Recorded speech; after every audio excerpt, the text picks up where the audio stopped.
Terima kasih Tuhan, terima kasih. Engkau jadikan hidup kami yang tidak berarti menjadi berarti. Engkau jadikan kami orang-orang yang berdosa menjadi pribadi-pribadi yang berharga di mata-Mu Tuhan. Terima kasih Bapa, terima kasih Yesus. Bersyukur Tuhan, haleluya. Telah kulihat bukti kasih-Mu, Kau menderita gantikanku. Dengan darah-Mu Kau selamatkanku. Kini ku hidup menyenangkan-Mu. Telah kulihat bukti kasih-Mu, Kau menderita gantikanku. Dengan darah-Mu Kau selamatkanku. Kini ku hidup menyenangkan-Mu. Terlalu besar kasih-Mu Bapa, pengorbanan yang Kau berikan bagiku. Terlalu mahal darah-Mu Yesus, tercurah untuk menebus hidupku.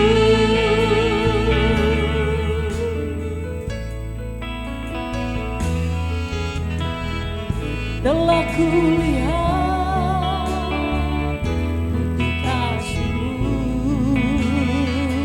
Kau menderita gantikanku. Dengan darah-Mu Kau selamatkanku. Kini ku hidup menyenangkan-Mu.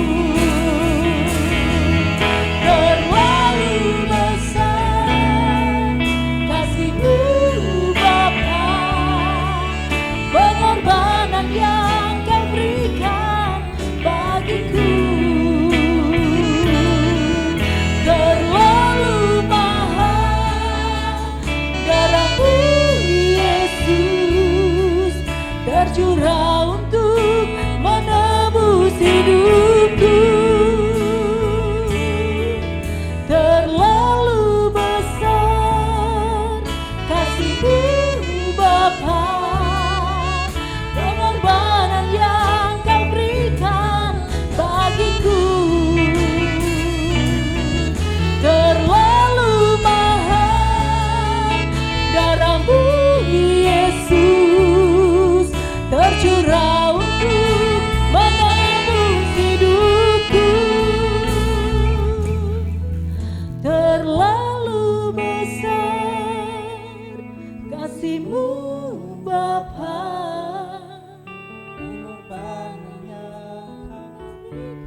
terima kasih Bapa. Kau jadikan hidup kami berarti. Terima kasih untuk darah-Mu yang tercurah.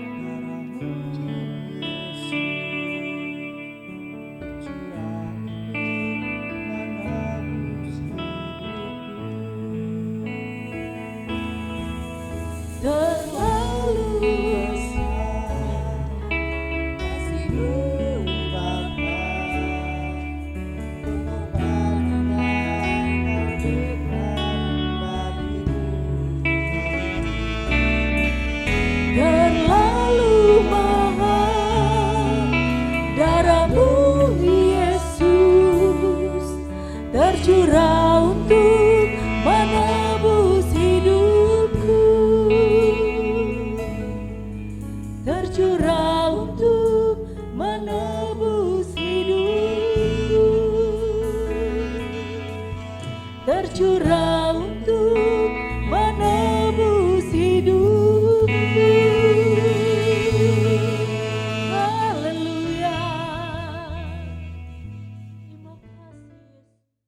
Apa kabar? Ya, puji nama Tuhan, kita selalu diberkati Tuhan, dilindungi Tuhan sampai dengan saat ini. Kita tak kekurangan suatu apapun yang baik. Itu semua karena anugerah Tuhan. Baik Bapak Ibu dan Saudaraku yang kasih Tuhan, sore hari ini kita mau belajar kebenaran firman Tuhan dengan tema ini korban persembahanku. Mari saya undang Bapak Ibu untuk bangkit berdiri. Bersama-sama dengan saya membacakan Yesaya 1 ayat 10 sampai dengan ayat 15. Yesaya pasal 1 ayat 10 sampai dengan ayat yang ke-15. Kita akan belajar kebenaran firman Tuhan pada sore hari ini. Yesaya 1 ayat 10 sampai dengan 15. Demikian bunyi firman Tuhan. Dengarlah firman Tuhan, hei pemimpin-pemimpin manusia Sodom. Perhatikanlah pengajaran Allah kita, hei rakyat manusia Gomora. Untuk apa itu korbanmu yang banyak-banyak? Firman Tuhan, aku sudah jemu akan korban-korban bakaran berupa domba jantan dan akan lemak dari anak lembu gemukan, darah lembu jantan dan domba-domba dan kambing jantan tidak kusukai. Apabila kamu datang untuk menghadap di hadiratku, siapakah yang menuntut itu daripadamu, bahwa kamu menginjak-injak pelataran bait suciku? Jangan lagi membawa persembahanmu yang tidak sungguh, sebab baunya adalah kejijikan bagiku. Kalau kamu merayakan bulan baru dan Sabat, atau mengadakan pertemuan-pertemuan, aku tidak tahan melihatnya, karena perayaanmu itu penuh kejahatan. Perayaan-perayaan bulan barumu dan pertemuan-pertemuanmu yang tetap, aku benci melihatnya. Semuanya itu menjadi beban bagiku. Aku telah payah menanggungnya. Apabila kamu menadakkan tanganmu untuk berdoa, aku akan memalingkan mukaku. Bahkan sekalipun kamu berkali-kali berdoa, aku tidak akan mendengarnya, sebab tanganmu penuh dengan darah. Amin. Silakan duduk Bapak Ibu. Apakah kita punya kegentaran hati, gemetar hati kita ketika kita mendengar kebenaran firman Tuhan ini Bapak Ibu? Ayat yang sangat terkenal dari Yesaya 1 ini, Bapak Ibu, bagi orang Kristen ayat ini tidak asing ketika Bapak Ibu membaca ayat 18. Marilah, baiklah kita berperkara firman Tuhan. Sekalipun dosamu merah seperti kirmisi, aku akan menjadi putih seperti salju. Sekalipun berwarna merah seperti kain kesumba, akan menjadi putih seperti bulu domba. Ini ayat yang sangat terkenal bagi orang Kristen. Nah Bapak Ibu dan Saudaraku, inilah baiknya Tuhan. Jadi Yesaya 1 ini berbicara kepada orang-orang di Yehuda. Orang-orang Yehuda yang sudah kehilangan moralnya. Mereka disebut, pemimpin-pemimpinnya ini berbicara tentang imam-imam. Dan mereka dipersamakan dengan manusia Sodom. Sementara rakyatnya dipersamakan dengan orang-orang Gomora. Lalu terkenalah kita mengenal dengan Sodom dan Gomora. Satu kejahatan yang luar biasa sampai kepada hadirat Tuhan kejahatan itu. Betul-betul rusak moralnya Bapak Ibu. Mereka berhubungan badan, kalau Bapak Ibu tahu ya, kata sodomi itu berasal dari Sodom ini. Laki-laki dengan laki-laki, mereka sudah tidak pernah mengenal lagi mana tangan kanan, mana tangan kiri. Betul-betul hancur. Sehingga kalau kita melihat di sini, kerusakan moral yang terjadi di sini, mereka mencoba meredam amarah Tuhan dengan persembahan. Bahasa kasarnya menyuap, supaya Tuhan tidak marah. Tuhan mengatakan di dalam ayat-ayat berikutnya yang sudah Bapak Ibu baca tadi, di dalam ayat yang ke-11, ayat 12 sampai dengan ayat 15, muak Tuhan. Untuk apa itu korbanmu yang banyak-banyak? Sementara kalau kita melihat rincian dari korban itu adalah sama seperti perintah Tuhan. Ketika Musa diperintahkan oleh Tuhan untuk mempersembahkan korban, mereka tepat mempersembahkan itu, tepat Bapak Ibu, tepat. Lemak-lemaknya dibakar, kemudian bagian-bagian tertentu mereka juga membakar dengan dipisah-pisahkan, mereka tepat, caranya tepat. Tapi apa kata Tuhan? Jadi kalau Bapak Ibu melihat di dalam area sini ya, coba dibaca Yesaya 3 ayat 8 sampai dengan 9 supaya kita mengetahui bagaimana keadaan pada saat itu. Yesaya 3 ayat 8 sampai dengan 9. Yesaya 3 ayat 8 sampai dengan 9. Sungguh, Yerusalem telah runtuh dan Yehuda telah rubuh, sebab perkataan mereka dan perbuatan mereka melawan Tuhan, dan mereka menantang kemuliaan hadirat-Nya.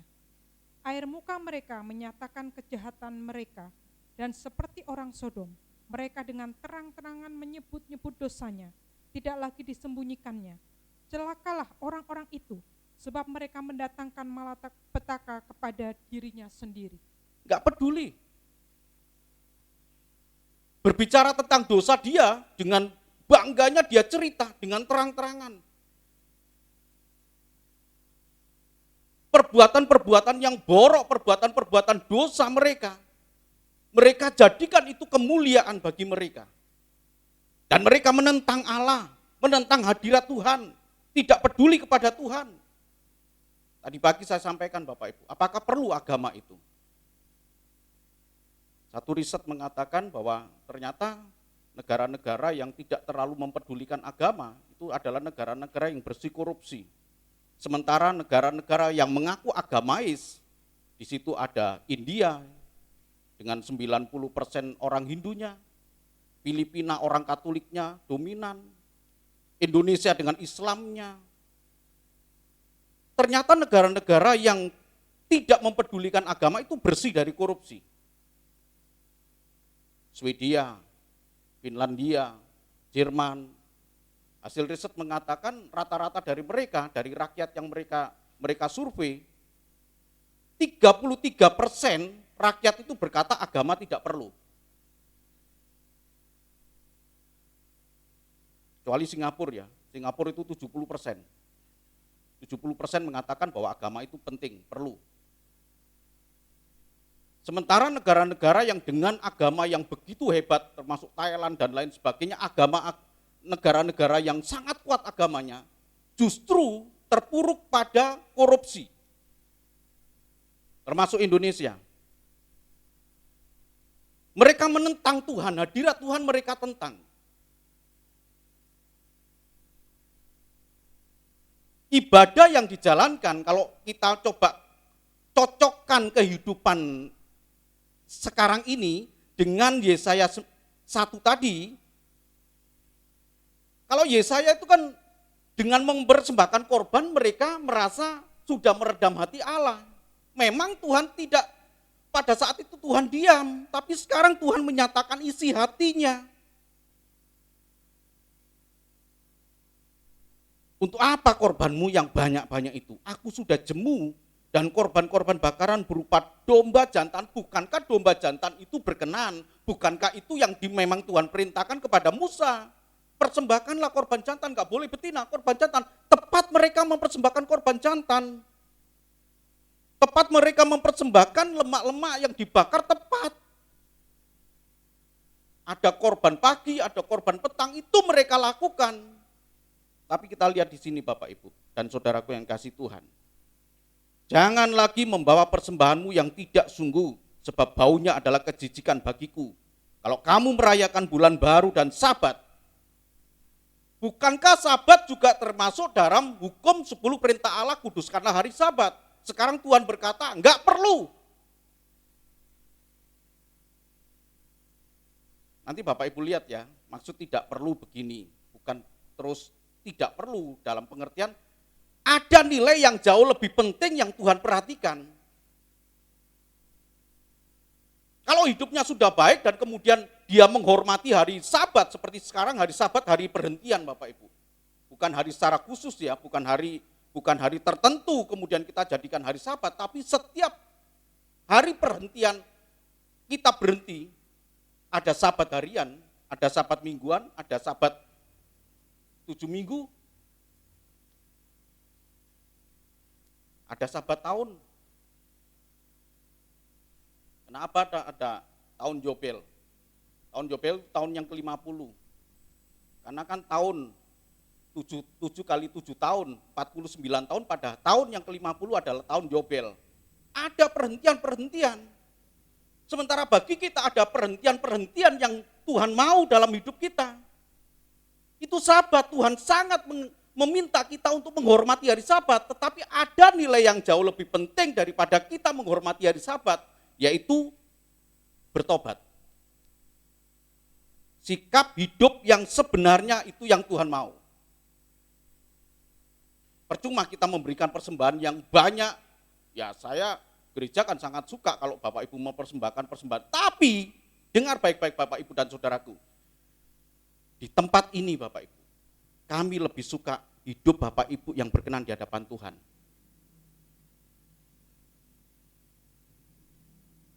Apabila kamu menadahkan tanganmu untuk berdoa, aku akan memalingkan mukaku.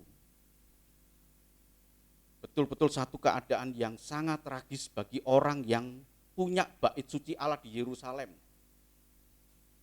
Yesaya 3 tadi mengatakan Yerusalem sudah runtuh.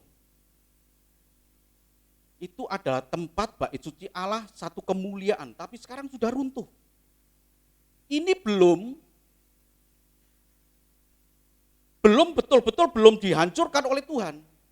Yang dimaksud runtuh di sini adalah runtuh moral sebelum sampai akhirnya pada tahun 586 sebelum Masehi, itu dihabiskan oleh bangsa Babel yang memang Tuhan gerakkan untuk menghajar Yehuda ini. Ini peringatan, tapi mereka bebal. Coba kita renungkan Bapak Ibu, memahami hati Tuhan. Aku jemu, bosan.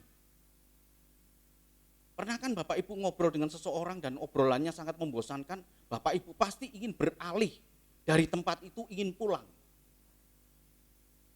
Jemu. Grafiknya kemudian menarik ini. Grafiknya kemudian naik. Bukan hanya pada sebatas jemu, kemudian Tuhan berkata, jijik.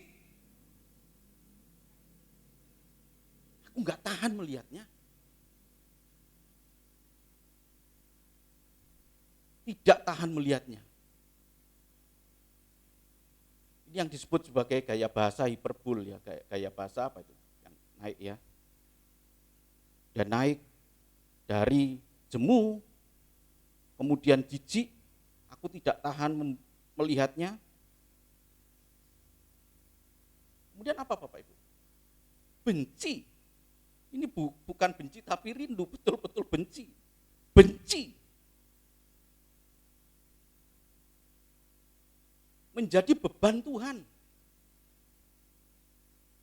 Sampai Tuhan berkata, aku payah menanggung engkau. Payah menanggung.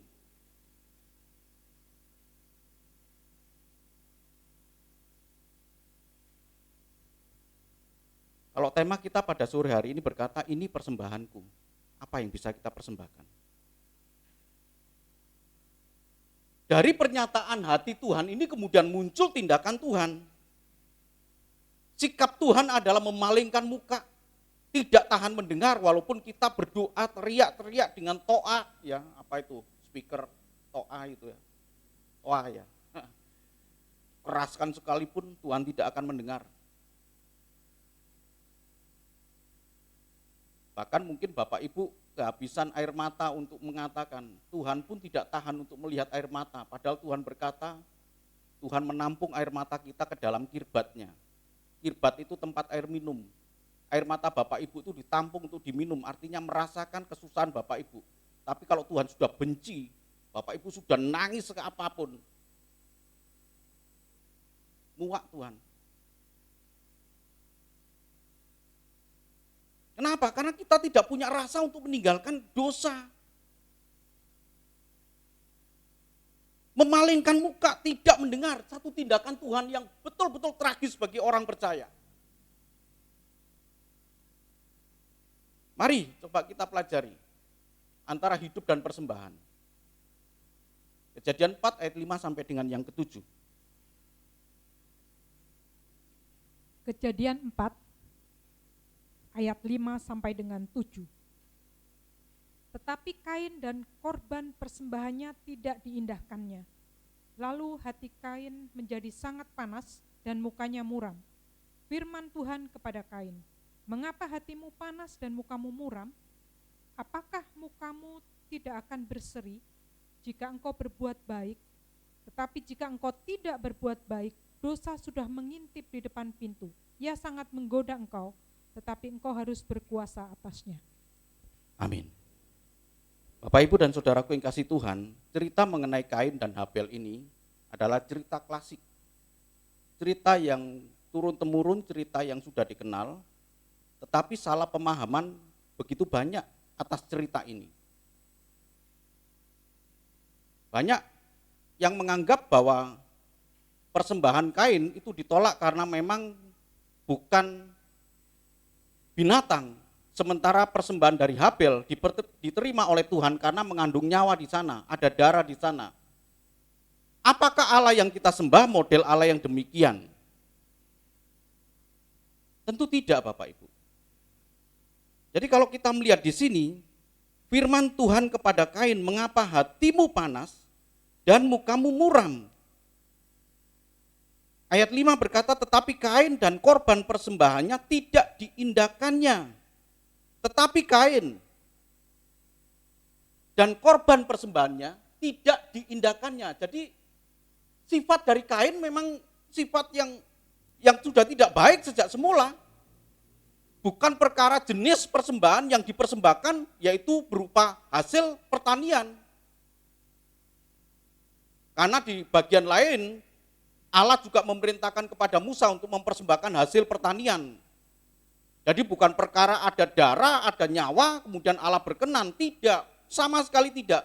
Karena memang sikap hidup dari Kain yang Tuhan nyatakan sendiri, "Mengapa hatimu panas dan mukamu muram?"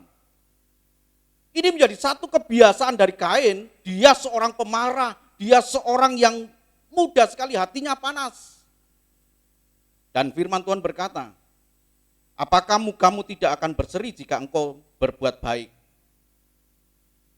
Tuhan memberikan sinyal kepada Kain, ayo berubah menjadi sesuatu yang baik. Aku tidak berkenan atas perkembanganmu, oke lah, itu masa lalu, tapi sekarang berubah. Tapi apa kata Tuhan? Tetapi jika engkau tidak berbuat baik, dosa sudah mengintip di depan pintu. Sangat baik Tuhan memperingatkan dengan begitu lembut, dengan begitu cermat Tuhan memperingatkan, dosa sudah mengintip di depan pintu. Halo Bapak Ibu, saya yakin ketika kita jatuh dalam dosa atau belum jatuh dalam dosa, sudah punya rencana dosa, Tuhan berkata, dosa sudah mengintip di depan pintu. Apa yang kita lakukan? Apakah kita seperti Kain dan kemudian membiarkan dosa yang sudah di depan pintu itu masuk, welcome, dan menguasai dirinya? Atau kita kalahkan dosa itu? Seperti kata-kata dari Tuhan ini kepada Kain, "Engkau harus berkuasa atasnya."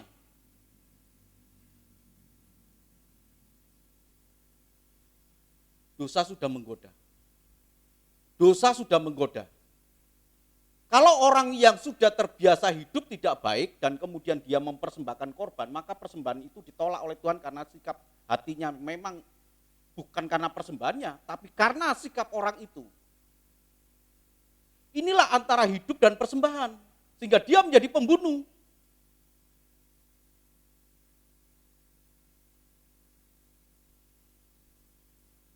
Sekarang bagaimana dengan persembahan kita, Bapak Ibu? Apa yang bisa kita persembahkan kepada Tuhan? Maleakhi 3 ayat 3 sampai dengan yang keempat. Maleakhi 3 ayat 3 sampai dengan 4. Ia akan duduk seperti orang yang memurnikan dan mentahirkan perak, dan ia mentahirkan orang Lewi, menyucikan mereka seperti emas dan seperti perak, supaya mereka menjadi orang-orang yang mempersembahkan korban yang benar kepada Tuhan. Maka persembahan Yehuda dan Yerusalem akan menyenangkan hati Tuhan seperti pada hari-hari dahulu kala dan seperti tahun-tahun yang sudah-sudah. Amin. Maleakhi ini sejaman Bapak Ibu ya, dengan Yeremia, dengan Yesaya itu sejaman. Jadi ceritanya Maleakhi tetap bercerita tentang Yehuda, kebusukan, kebobrokan. Kalau Bapak Ibu lihat di dalam pasal 1, bagaimana orang mencemarkan korban, sampai Tuhan berkata kalau kamu mempersembahkan kepada bupati, coba tanya kepada bupati, mau enggak dia terima persembahan yang tidak baik? Coba tanyakan.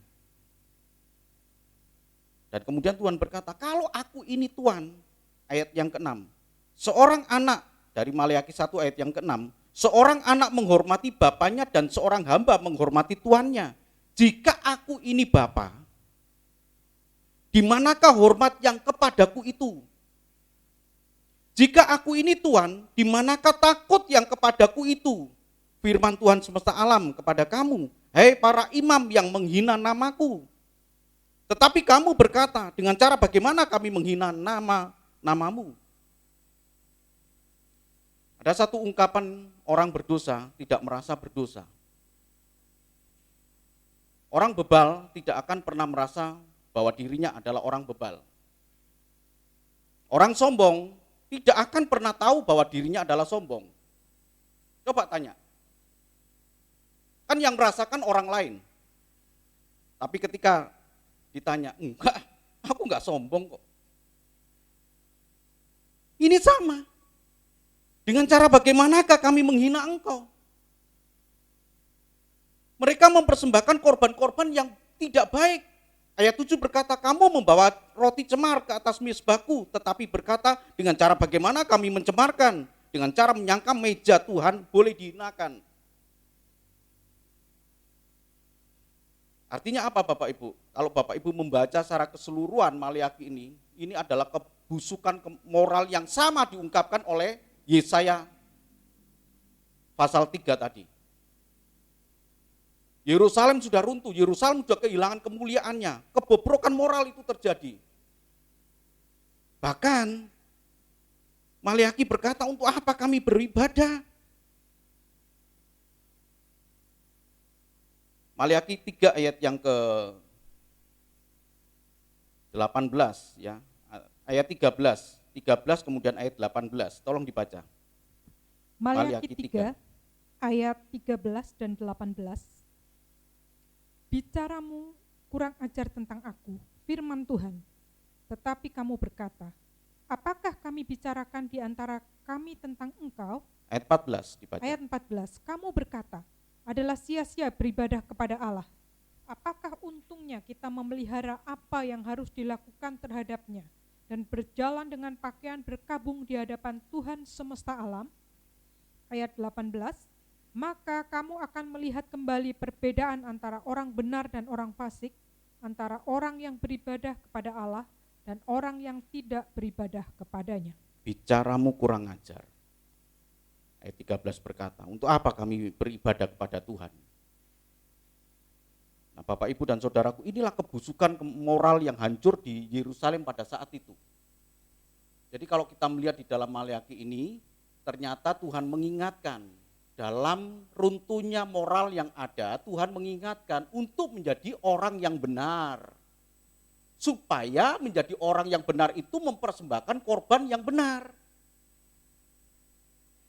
Dengan orang yang benar, dia akan bisa menghargai hari Sabat. Bukan hari Sabat itu tidak penting. Menjadi tidak penting ketika hidupnya tidak benar, dan kemudian dia masuk dalam hari Sabat.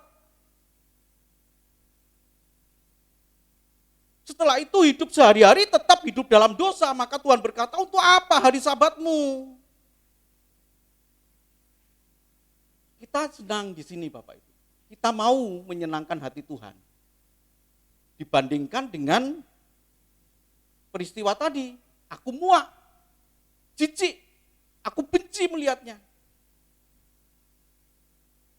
Dan Tuhan berkata, menyenangkan hati Tuhan dengan korban-korban. Yang tadi dikatakan di dalam Maleakhi 3 ayat 3 sampai dengan yang keempat. Tuhan senang di situ. Maka persembahan Yehuda ayat yang keempat dan Yerusalem akan menyenangkan hati Tuhan seperti pada hari-hari yang dahulu.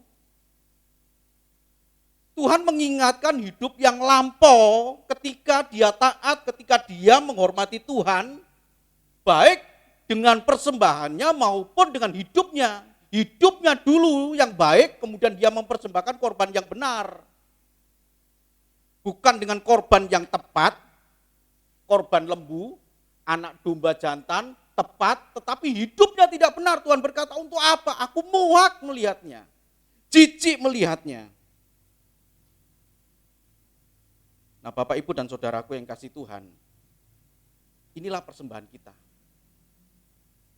Inilah persembahan kita. Yesaya 1 ayat 15, tolong dibaca.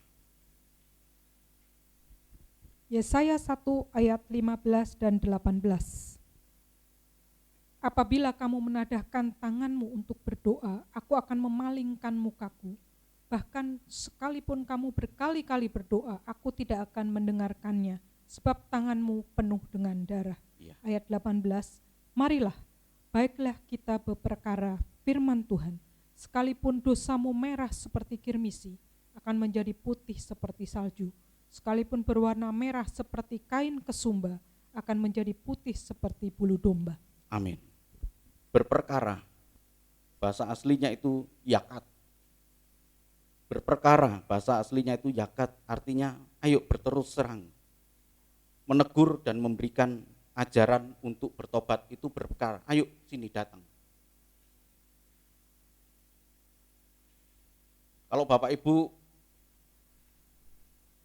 mungkin sungkan datang kepada hamba Tuhan atau rekan saudara seiman, tidak perlulah, tidak apa-apa. Bapak Ibu bisa datang menghadap Tuhan, masuk dalam kamar, kemudian kunci di situ. Yang Tuhan mau itu perubahan sikap hidup. Gak perlu orang lain tahu. Baru persembahan itu menjadi berharga. Kalau kita berbicara tentang materi persembahan. Tapi Tuhan mau persembahan yang berharga itu hidup kita. Yesaya 1 ayat 16 sampai dengan 17. Yesaya 1 ayat 16 sampai dengan 17. Basuhlah, bersihkanlah dirimu, jauhkanlah perbuatan-perbuatanmu yang jahat dari depan mataku.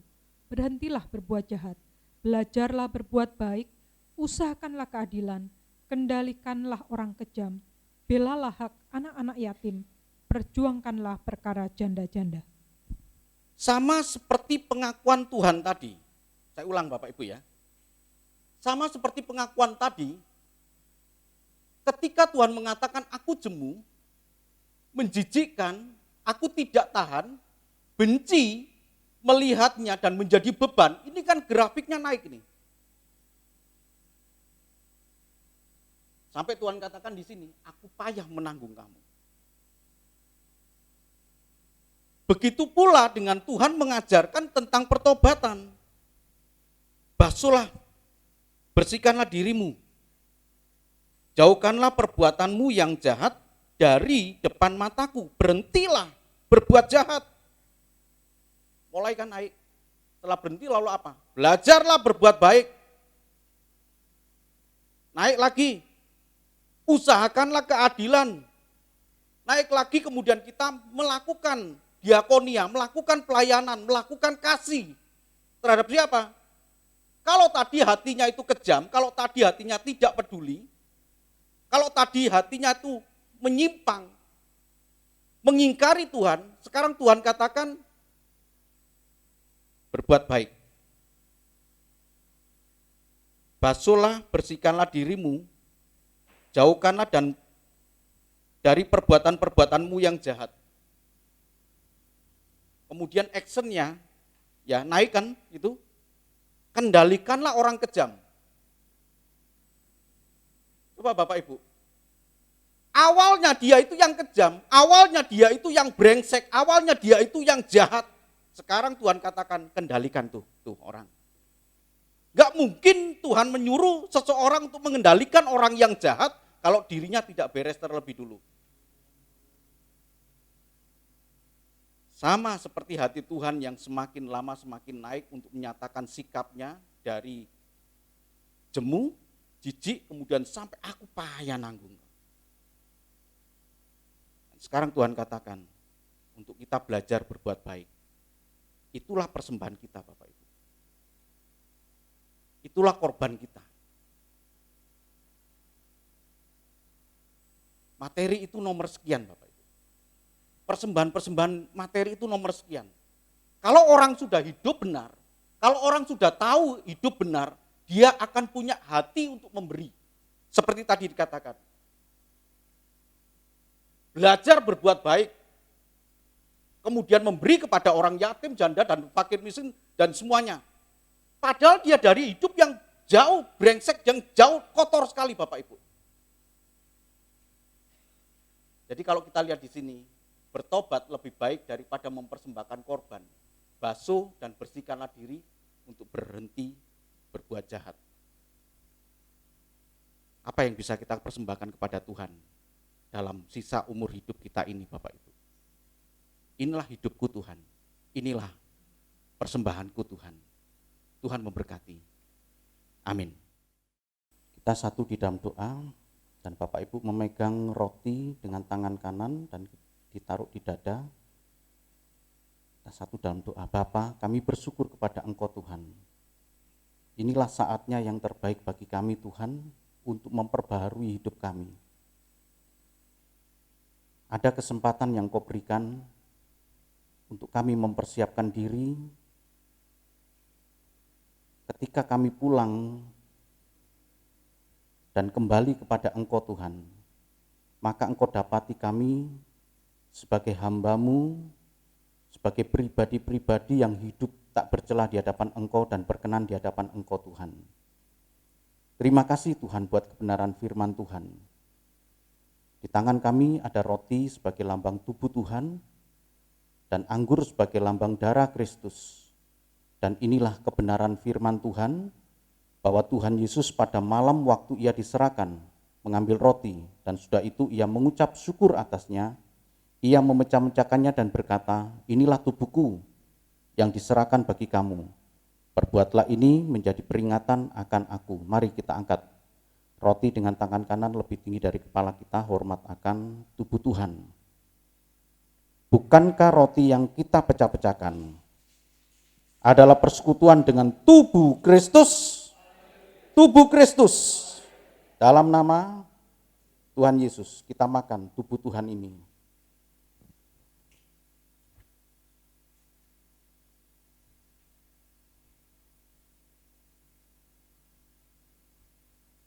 Sekarang kita pegang gelas kecil ini dan kita letakkan di dada kita.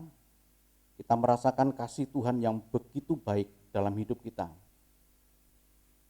Dia Tuhan Allah yang tidak jemu-jemu mengingatkan kita untuk hidup benar di hadapan Tuhan. Seperti firman Tuhan yang baru saja kita dengar. Dan Tuhan mengajak umatnya, mengajak kita semua, baiklah kita berperkara.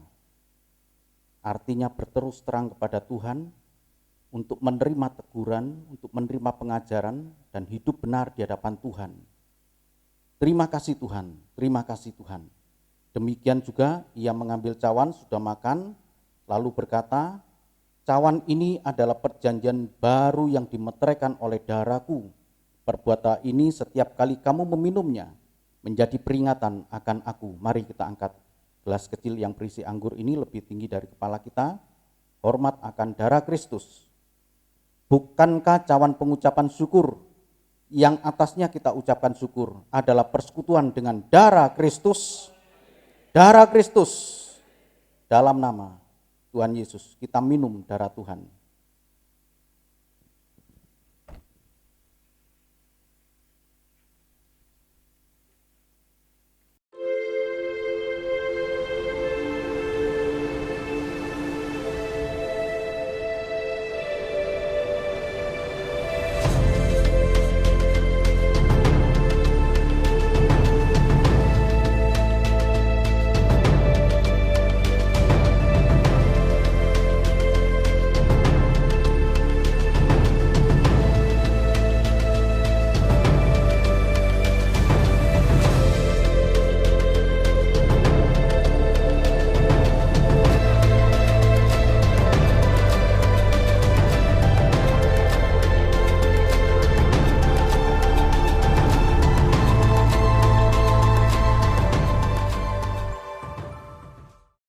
Ya Bapa, terima kasih Tuhan buat segala kebaikan-Mu Tuhan, buat segala anugerah yang sudah Engkau berikan kepada kami. Kami bersyukur kepada Engkau Tuhan. Terima kasih ya Bapa. Haleluya.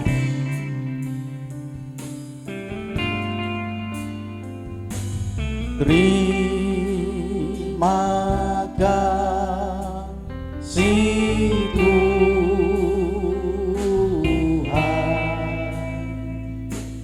terima kasih Tuhan, dalam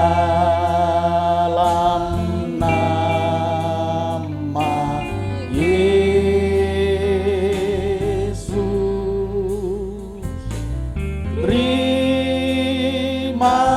kasih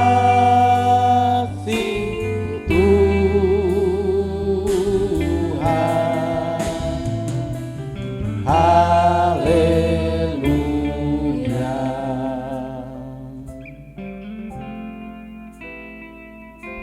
Bapa, di masa-masa kesukaran semacam ini,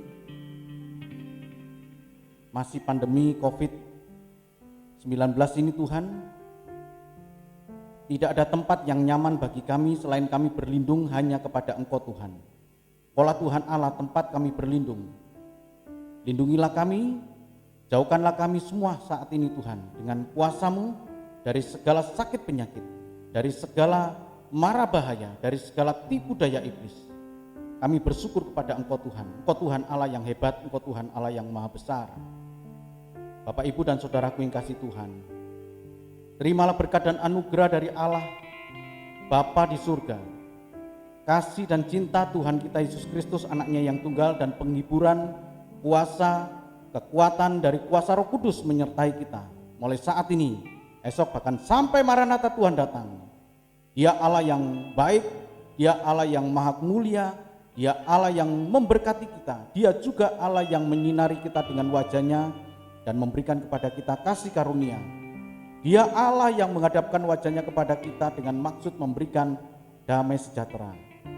Terima kasih ya Bapa. Terima kasih Tuhan, Engkau memberkati negara ini dengan program-programnya untuk memberantas virus corona ini Tuhan, termasuk vaksinasi. Kami serahkan sepenuhnya ke dalam kuasa-Mu. Demikian juga dengan kota Cilacap ini Tuhan, Engkau memberkati dan melindungi Tuhan. Terima kasih ya Bapa. Segala puji syukur hormat bagi-Mu di dalam nama Tuhan kami Yesus Kristus. Kami sudah berdoa dan mengucap syukur. Semua yang percaya mengatakan amin. Tuhan Yesus memberkati.